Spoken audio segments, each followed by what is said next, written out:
Assalamualaikum warahmatullahi wabarakatuh. Kembali lagi ke channel Guru Geografi ini ya. Karena sudah beberapa jam jam lagi Amin 2 untuk KSNP. Saya akan coba lagi ya bahas untuk soal simulasi yang kemarin. Sebetulnya soal simulasi ini soal yang KSP tahun lalu kan gitu ya. Jadi kita coba lihat lagi ya. Oke, ini soal yang tipe topik-topik gitu ya. Ada banyak tulisan, gambar, grafik, dan kayak gitulah. Oke, ini nomor berapa ya? 16 atau 11.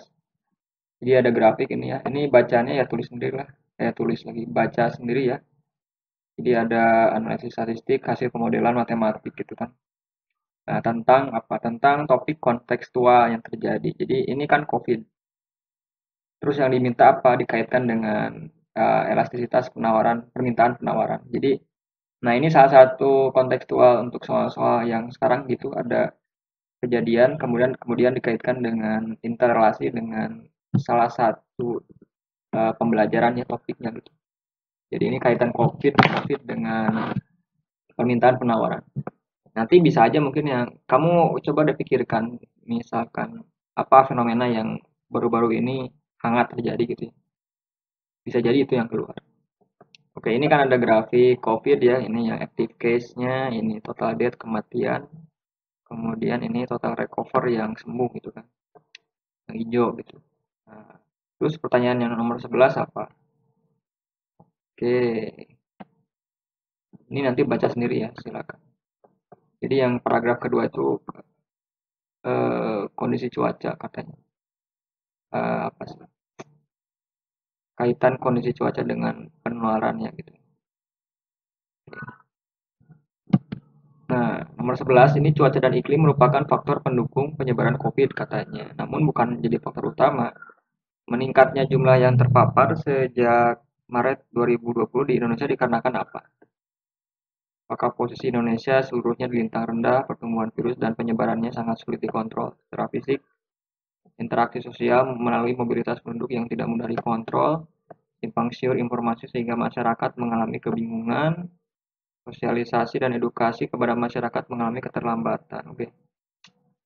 Yang diminta ini paragrafnya itu kan katanya cuaca iklim itu mempengaruhi penyebaran COVID, tapi nggak jadi faktor utama, dia faktor yang keberapa gitu ya. Nah, jadi yang utama itu faktor yang menyebabkan COVID mudah menyebar itu kan jarak ya. Jadi kan ini berkaitan dengan konsep geografinya itu satu aglomerasi, ada pemusatan ya, manusia, aktivitas dan interaksi. Ada sorry interaksi. Jarak ya. Jarak antara individu kita gitu manusia manusia. Jadi kalau makin dekat ya cepat menyebar gitu. Jadi jawabannya yang ini C, interaksi sosial kita tidak mudah dikontrol ya kan. Mudik kemarin kan jebol tuh ya pembatasan misalkan. Kemudian di pasar masih membludak ya kan. Dempet-dempetan, gak jaga jarak ya susah lah. Emang gimana mau jaga jarak coba? Ya di pasar, kemudian di mana-mana di angkutan umum dan lain-lain.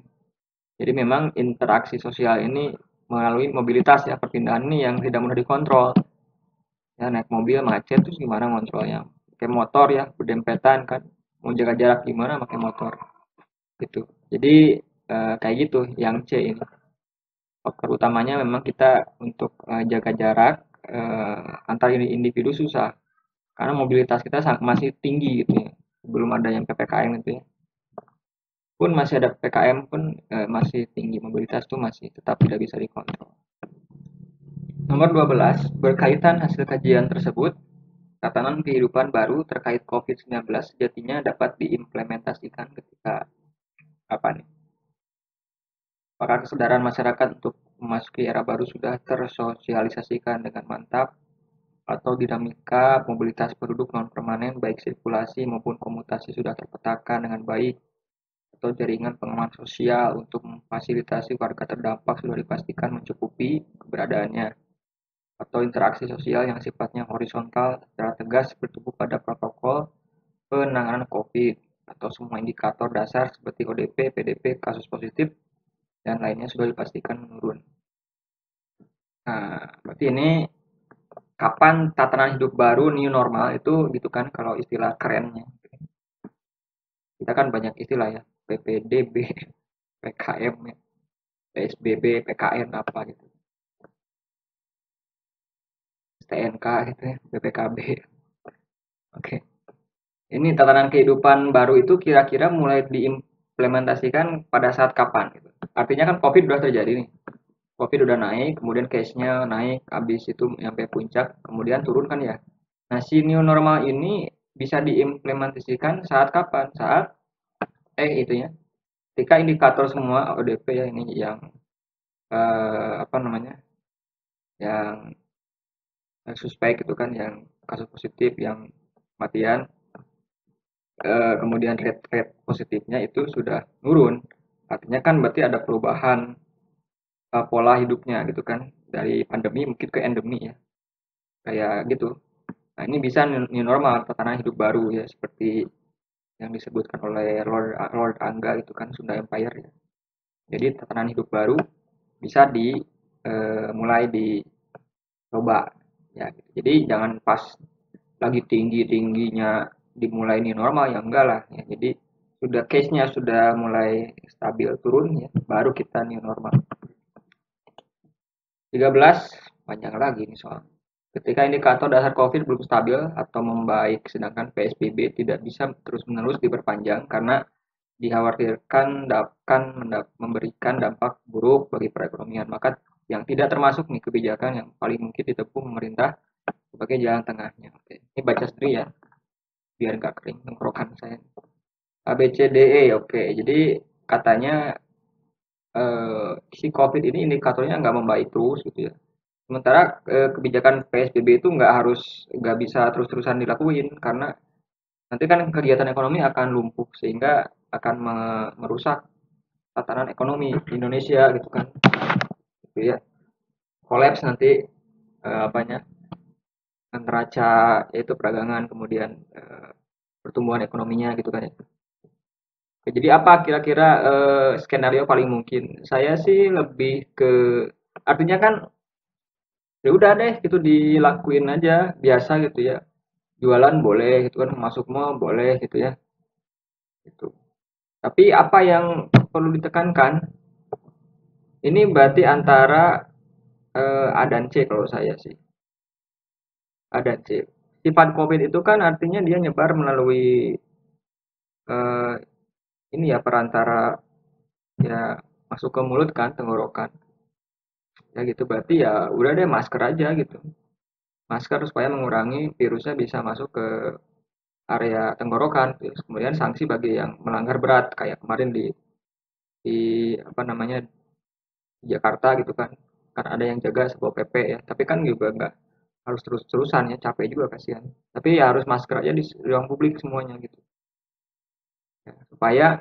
mengurangi potensi virusnya masuk ke tenggorokan sambil jaga jarak juga tetap jaga jarak tuh tetap gitu kan gitu tapi masker ya paling utama ya nggak boleh nggak pakai masker karena virusnya kan masuknya sifatnya lewat itu tenggorokan hidung tenggorokan gitu ya jadi itu dia kan bermukimnya di tenggorokan si COVID itu.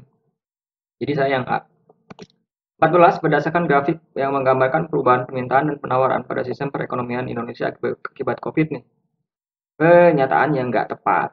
Harga keseimbangan bergerak untuk menjaga profit produsen.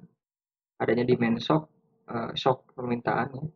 Kuantitas tingkat harga naik, kuantitas tingkat harga turun, adanya supply shock atau penawaran shock itu menurun Pak ya. Jadi ini saya juga baru baca-baca ini jadi kurva permintaan penawaran tuh beda ya kalau yang ini yang ke bawah itu ini permintaan nih. Kalau yang ke atas ini penawaran kalau nggak salah. Sorry kalau kebalik. Lihatnya ini pergeseran jadi ke P0 jadi P1 lah ini ya saya kurang jelas nih. Jadi bergerakan dari tadinya ini ya kemudian ke sini. Apa yang terjadi jadi ya ini jadi harga turun. Kemudian permintaan jumlah barang juga ini turun ya.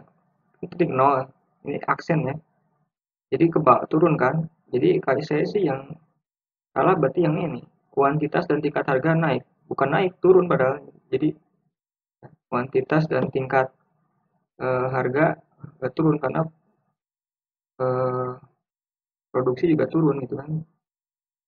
Itu ya. Coba kalau cek lagi nih saya yang kurang nih kalau yang. Nah ini di sini lihat grafiknya, harga di sini kan turun ya. Ke bawah kan ini pergerakannya kan mundur ini, bukan ke kanan ya, ke kiri. Jadi saya pilih yang salah yang C. 15. Proses penanggulangan pandemi COVID ditujukan untuk mengatasi dampak langsung berupa orang terpapar virus dan dampak tidak langsung. Contoh dampak tidak langsung berupa apa? Penyakit lain mematikan, keterbatasan keterampilan medik, perlambatan pertumbuhan ekonomi, berkurangnya kesempatan kerja, kekurangan fasilitas kesehatan. Ini mungkin bisa agak sedikit ditebak ya. Kalau yang langsung berarti yang eh, ya eh, kelihatan di lapangan ya, kekurangan fasilitas kesehatan, iya karena membludak kan, orang masuk IGD, masuk apa gitu. Penyakit lain yang mematikan, keterbatasan ini juga ada, keterampilan medis kan berkurang ya. Kemudian berkurangnya kesempatan kerja karena eh, banyak perusahaan yang kolaps tuh kan. Kemudian penyakit lain yang mematikan, ini apakah langsung atau enggak? Kemudian perlambatan pertumbuhan ekonomi. Saya antara A dan C ini coba. Mana yang tidak langsung? Yang langsung itu berarti seketika ya. Penyakit lain mematikan kayaknya eh, penyakit lain yang mematikan. Ketika orang terpapar virus maka akan terkena penyakit lain yang mematikan. Kayaknya eh, kayak itu ya kayak ada apa sih? Komoroid ya gitu kan. Jadi langsung memicu penyakit lain gitu kan. Komplikasi biasanya ya.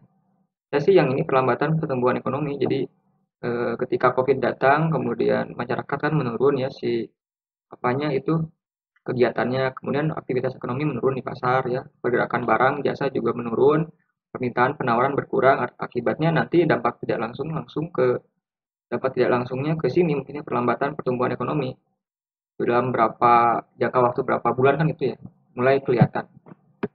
Jadi saya sih yang C sih prefernya. Coba dicek lagi ya takutnya salah. Oke, terima kasih untuk pembahasan kali ini. Ini seputar geografi ekonomi ya, dikaitkan dengan COVID. Jadi ya lumayan lumayan untuk mengasah skill ini kan kontekstual ini. Jadi silakan dipelajari lagi dan jangan lupa juga kalian ingat-ingat lagi kondisi fenomena yang terjadi akhir-akhir ini ya supaya barangkali nanti muncul gitu kan kayak apa ya banjir rob atau Jakarta tenggelam isu gitu dan lain-lain. Silakan ya banjir di Kalimantan kenapa gitu kenapa eh, Jawa sekarang misalkan masih kemarau kemudian Kalimantan banjir itu misal gitu. Jadi silakan dipikirkan kembali. Terima kasih. Assalamualaikum warahmatullahi wabarakatuh.